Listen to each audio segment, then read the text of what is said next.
It was 12:30 in the morning.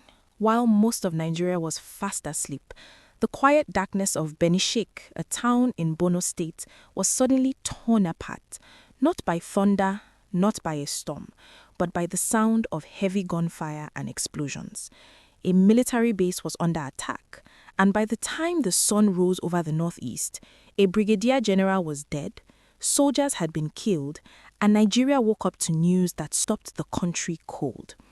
This is the story of what happened on the night of April 9, 2026, and why every Nigerian needs to pay attention.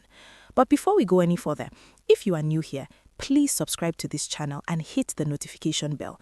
We bring you the stories that matter, told straight, told clearly, and told with respect for your intelligence. Now, let us get into it. The attack did not start at the military base. That is the first thing you need to understand. This was not a random, impulsive raid carried out by a handful of desperate men. This was a carefully planned, multi-stage military operation executed by insurgents who clearly knew what they were doing. Earlier in the evening, at around 10:30 p.m. on Wednesday, terrorists launched coordinated strikes on communities including Poka and Bakinruwa in the Goza area of Borno State. They moved from community to community, probing, attacking, burning, before setting their sights on the real target, the headquarters of the 29th Task Force Brigade under Operation Hadinkai in Benishek in the Kaga local government area. By midnight, the full assault had begun. Residents described heavy and sustained exchanges of gunfire. Insurgents stormed the base in large numbers, armed with sophisticated weapons. They set military vehicles ablaze. They burned shops belonging to civilians near the military formation.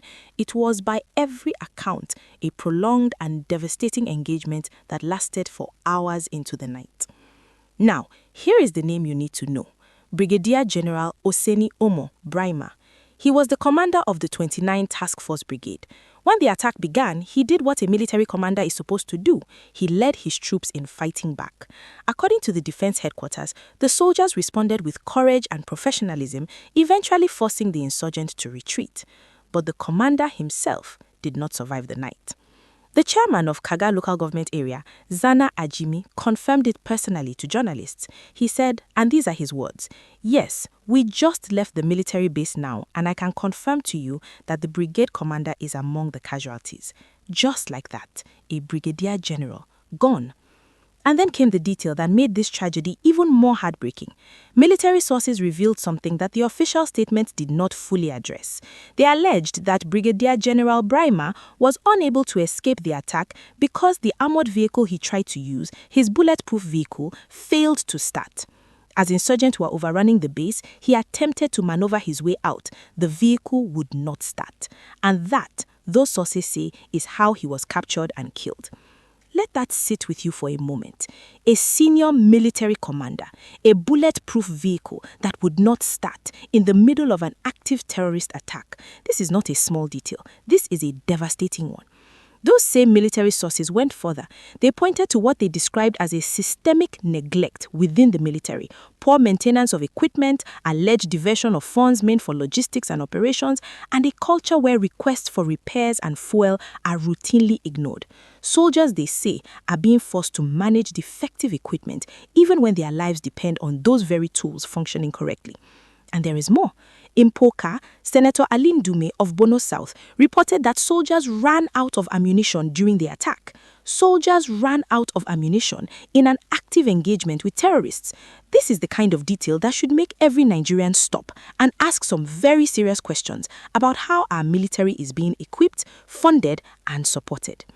President Bola Ahmed Tinubu responded to the tragedy. He described the fallen soldiers as, his words, unforgettable and irreplaceable heroes. He acknowledged the heavy losses, praised the bravery of the troops, and extended condolences to the families of the deceased. He also urged the military to not lose heart.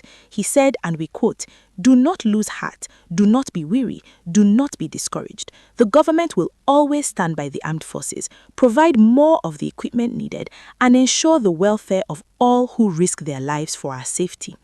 He also called on Nigerians and the media to rally behind the military and cautioned against any conduct that celebrates or condones attacks on Nigerian troops. The president also framed the attack as a sign of weakness from the terrorists, not strength. He argued that because Nigerian forces have been conducting sustained land and air offensives against insurgents, neutralizing fighters and commanders, the counterattack on Beni Sheikh was a desperate move by a group under pressure. His exact words, "The insurgent counterattack is a sign of desperation." Now, perhaps that is true. Perhaps the terrorists are in fact being pushed into a corner and lashing out. But here's the uncomfortable reality that we cannot ignore. A desperate enemy that can successfully storm a brigade headquarters, kill a brigadier general, burn military vehicles, set fire to civilian property, and engage troops for hours, that is still an extraordinarily dangerous enemy. And this is not the first time. Just 5 months before this attack, another commanding officer under Operation Hadinkai, Brigadier General Musa Uba, was killed in an ambush by ISWAP terrorists. Dr. Musa Usman Konduga, a public analyst at the University of Maiduguri, called the killing of Braimoh one killing too many. He pointed out that within a very short period, commanding officers in Kukawa, Konduga, Banki, and now in Beni Sheikh have all been killed in similar circumstances.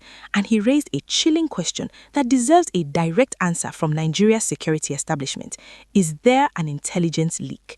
Are there informants within the system feeding information about commanders and their locations to these terrorist groups? Because the pattern is too consistent to simply dismiss. Dr. Konduga also made a strategic point that many military analysts have echoed. He said that for as long as Nigerian troops remain stationary, waiting in fixed positions for insurgents to come to them, this cycle will never end. The solution, he argued, is aggressive mobility, intelligence gathering, constant movement, scouting operations, tracking the enemy as they move from community to community. The insurgents have adapted. The strategy, he insists, must adapt too.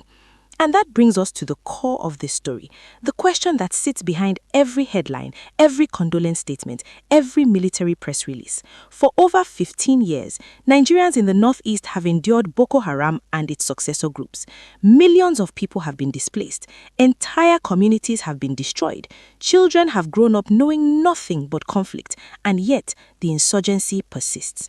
The men and women of the Nigerian armed forces are not statistics on a government briefing document. They are human beings. Brigadier General Braimoh was someone's husband, someone's father, someone's son. Every soldier killed in Beni Sheikh and Kolka on that terrible night had a family waiting for them to come home. They made the choice to stand between this nation and catastrophe, and for that extraordinary sacrifice, they deserve far more than words. They deserve armored vehicles that actually start. They deserve sufficient ammunition that doesn't run out mid-battle. They deserve an intelligence system that protects them rather than exposes them. And they deserve leadership that is as committed in action as it is in its press statements. Nigeria is watching. The families of fallen soldiers are watching. And the question is no longer whether we mourn our heroes. Of course we do. The question is whether we are prepared to make the structural changes necessary so that fewer heroes have to die. If this story has given you something to think about, please like this video right now. It takes just 1 second and it genuinely helps more Nigerians find this content. Subscribe to this channel if you haven't already done so, and turn on your notifications so you never miss an update. Drop your thoughts in the comments below.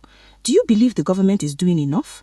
What do you think needs to change? We want to hear from you. This is a story we will continue to follow as new information emerges about what truly happened on the night of April 9, 2026, and about the systemic issues that may have contributed to the loss of General Braimoh and his fellow soldiers. We will bring it to you here, straight and without compromise. Stay informed, stay engaged, and may the souls of Nigeria's fallen heroes rest in perfect peace.